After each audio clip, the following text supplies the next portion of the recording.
Hello, NAPE delegates. Remember not that long ago that when I was speaking to a convention, I used to be able to say, nice to be here. I always love being in St. John's. And now the closest I can get is nice to be able to talk to you. Anyway, I hope this is a good convention for you and I'm pleased to be part of it. The good part of this, of course, is that yesterday I gave a speech in Winnipeg to the MGU convention, and today I'm in St. John's speaking, and all of that's without sitting on an airplane for hours, without having to go through jet lag. So there are some advantages. And I want to ask you something. Who among you would have guessed in March of 2020 that we would still be dealing with COVID in October of 2021? I couldn't raise my hand at that point. I'm not sure. I can't see whether you are or not, and we can't tell whether you're cheating a bit, but not too many people would have been able to guess that, I'm sure. And it is still a crisis. It's a crisis in many provinces, unfortunately. In Alberta, it's a disaster. In Saskatchewan, it's a disaster. In Manitoba, they're just holding their breath to make sure it doesn't get as bad as that, but it's pretty bad. New Brunswick is being hit again. And one of the things that I've noticed and that really is so impressive is that folks from Newfoundland have been there helping other provinces. When Ontario, where I live now, when we were having a crisis, it was folks from Newfoundland that came and helped out in our healthcare to keep it from going under. And now you've got people in Alberta. So I think it's fair to say that the whole of Canada is grateful to you for the work that you've done to help us out across the country. And personally, I want to thank Jerry. He's been a great president of NAPE, and he's a wonderful ally on the National Executive Board. I'm so grateful for all of his work and his support. And Trevor, it's nice to have you part of the mix as well. A bit newer to the table, but you've been playing a really strong role, and I really appreciate that. And Arlene is moving on. She's been on our board for a number of years, I'm not sure how many, and she's been our rep on the National Apprenticeship Board and done a really good job for us in both places. So Arlene, thank you so much for all that you've done for us. And I mentioned Newfoundland has always been there for the rest of Canada. Well, NAPE has been there for the rest of Canada too. Whenever we've asked for help, NAPE has been right there front and center, willing to help and do whatever they can. We had a big raid going on in BC, and NAPE was part of the group that went out there to help them fight off the raid. And we had a situation in Alberta where the government was threatening really awful labor legislation. And NAPE had people on the front lines there working with our folks in Alberta as well. So you folks always punch above your weight. You're always there when it comes to helping others, and we really, really appreciate it. And I have one last thank you, and that's for you lending us Bert Blunden. There's a secret, though. You're not getting him back. We love the work that he's doing. We love having him on board, and so we're going to keep him. If you thought you were lending him to us, that's your mistake.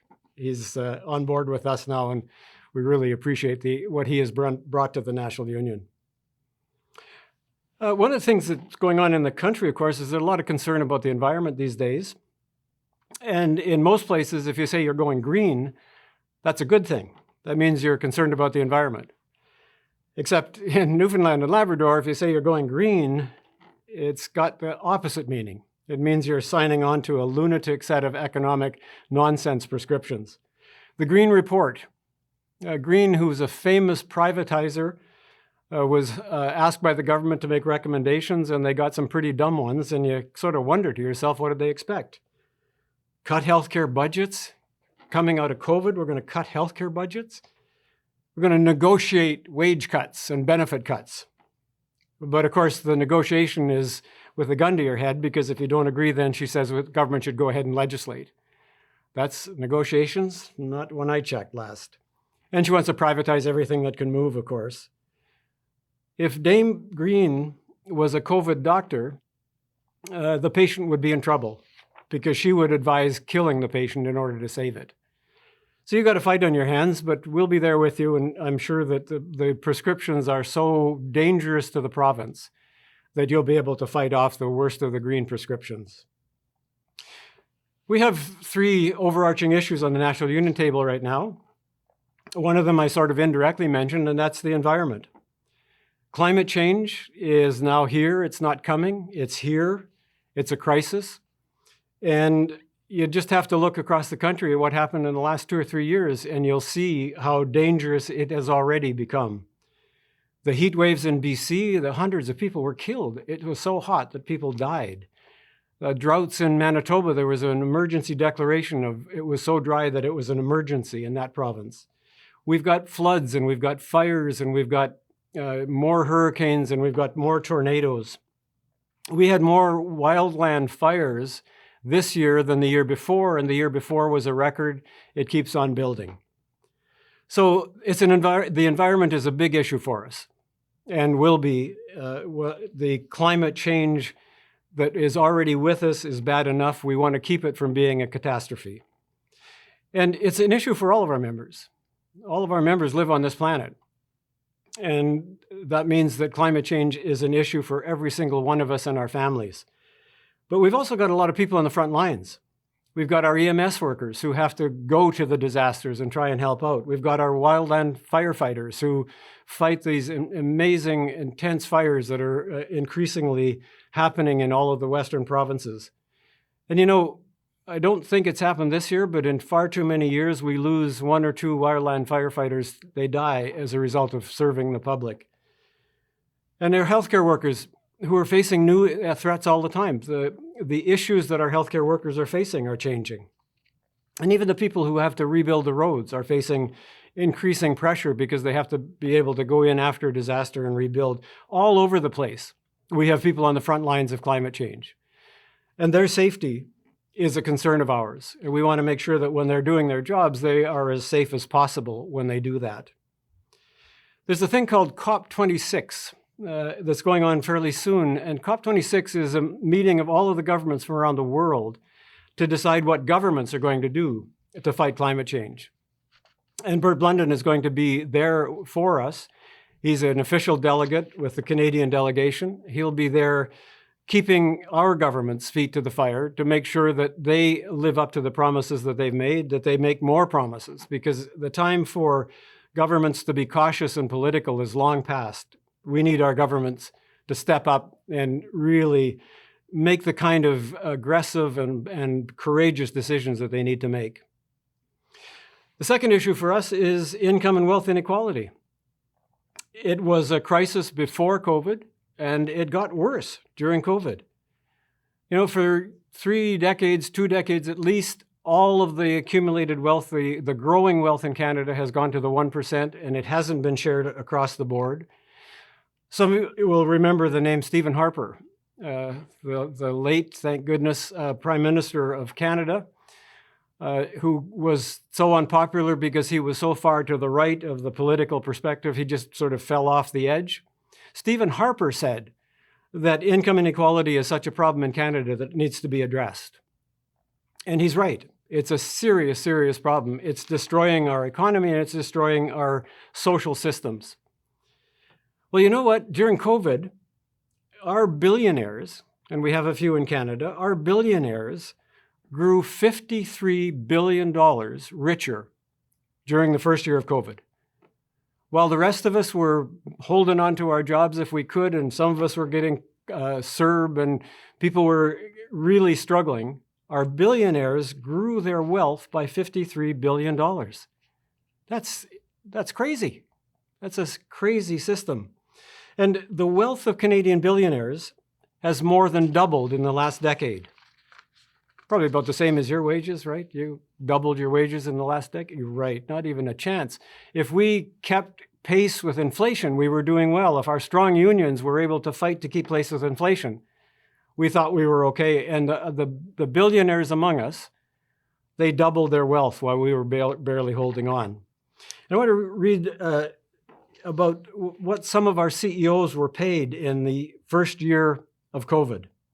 There's the top 10 paid Canadian CEOs, and the bottom of the list was a guy named Magro who worked for a company called Nutrien. I don't know what they do exactly. He was not very well paid among those 10 because he only earned $16.3 million that year. Only 16.3. At the top of the list, there's a guy named Devogi, GFL Environmental Inc. and he made $27 million in 1 year. Just a little bit above CERB payments, I would say. That kind of wealth and income inequality is dangerous to us as a society, and it affects you every time you go to the bargaining table. Because if wages everywhere are being held down, and they are, then the public sector is not going to make huge breakthroughs in negotiating wages at the bargaining table.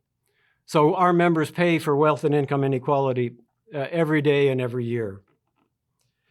And then finally, of the big three that we're keeping an eye on is austerity. We know that coming out of COVID, there's going to be another wave where right-wing governments are going to push for more austerity. The Green Report has already staked out that ground for you in Newfoundland. Governments are going to claim they spent all their money on COVID, and now we, the public sector workers, have to tighten our belts again, and really it's only fair. All of that's nonsense. First of all, public sector workers gave of themselves during the COVID for the public. Our healthcare workers, our correction workers, our maintenance, road maintenance people, all of the people who rose to the disaster so well, they paid a big price personally to serve the public during COVID. And to say to them that it's now time to tighten their belts is just immoral and inhumane. But it's worse than that. It also would be an economic disaster, because if we push for austerity right now, we're going to push the economy over the cliff into a recession. It doesn't make any sense. And you know what?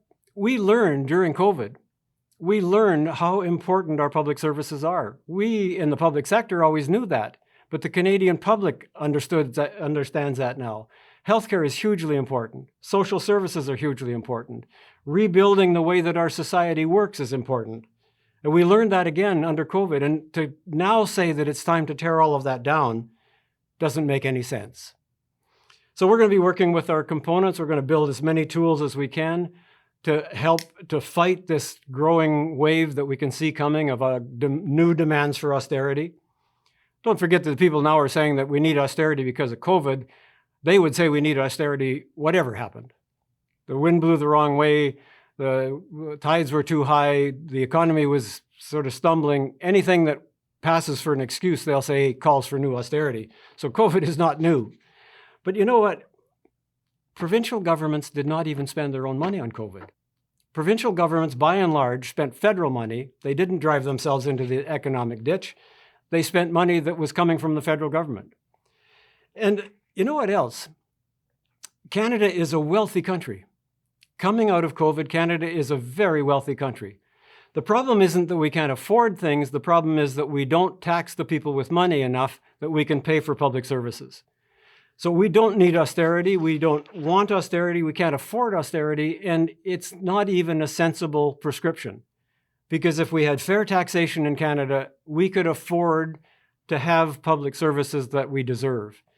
And if the federal government had fair taxes, they could afford to help the provinces that have less income to deliver a standard of services that's first class right across the country.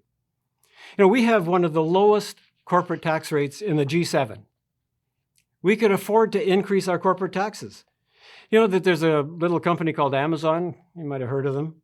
If we taxed their pandemic profit alone, 580 million people around the world would be able to get vaccinations. That's how much money is being left in the pockets of these mega corporations. So we don't need austerity, we need fair taxation, and we need strong and effective public services. So we have things on our plate, always do. And the difference maybe now than in some situations is that increasingly in Canada, the public is on our side. About 80% of the Canadian population wants strong action on climate change to be an absolute government priority. 75% of Canadians want affordable childcare. 75%, that's an overwhelming majority that you don't usually find. Almost 90% of Canadians agree that we need to get the for-profit out of long-term care. That needs to be a public healthcare service like the rest of Medicare is. So the people of Canada and the people of Newfoundland and Labrador deserve a strong healthcare system. They deserve strong education systems. They deserve strong protections of social services. They deserve strong public services across the board. And we can do it. We know we can do it. We know how to do it. The little detail of fair taxation would be so important. And let me just say this, in the United Kingdom, there's a kind of a funny guy, Boris Johnson, who's he's the prime minister, the head of government. His hair looks like a haystack. And he's sort of portrays himself as a bit of a clown, but he's right on the right-wing part of the spectrum. And Boris Johnson has looked at the situation and said, we need massive increases in our corporate taxation. We're going to move it up in the United Kingdom to a place that it hasn't been for the last 20 years. If Boris Johnson can figure it out, and he's on the right wing, then surely the people of Canada can figure it out and demand that of our government. It's time we got our system back on track. It won't be an easy road, but you, the members of the National Union, you, the members of NAPE, were the ones that kept this country and this province going during COVID. It wasn't your governments, it was you that kept the systems running. You were the ones that were on the front lines in the hospital. You were the ones that were putting yourself at risk in long-term care homes. You were the ones that on the front lines of social services out on the street serving the public. We can do it because we've proved that we know how to make this system run. And those of us in leadership positions have your example, your courage and your strength and your dedication to build on. We know that we can do it. We know that Newfoundland and Labrador, we know that Canada would have collapsed without us. We have the power to set this country on the right path. We've proved it. So I look forward to working with you in the coming years and in this very, very important struggle. And I hope you have a great convention. Thanks for listening.